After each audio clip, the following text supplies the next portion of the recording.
Let's solve this problem. Here we have a right triangle with C as the hypotenuse. A and B are the legs of the right triangle, and H is the altitude drawn from the right angle to the hypotenuse. The perimeter of the triangle is equal to 60. We need to find the sides of the triangle. Since the perimeter is equal to 60, the sum of A and B is equal to 60 minus C.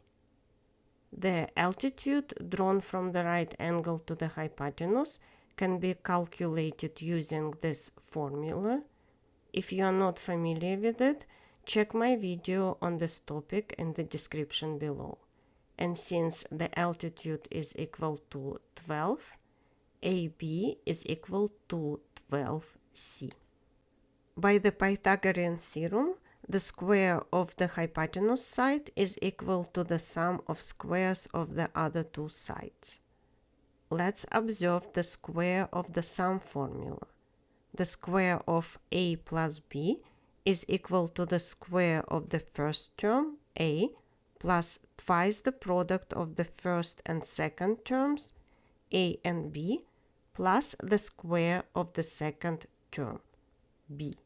By using the square of the sum formula, we obtain the following equation. Here is the color-coded explanation of how I ended up at this equation. And after expanding and simplifying the equation, we get that C is equal to 25. Now we can determine the values of A and B by solving this system of equations.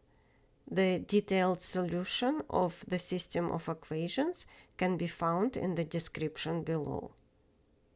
Therefore, B is equal to 20 and A is equal to 15. If you found this video helpful, please consider to subscribe to help my channel grow. Thank you.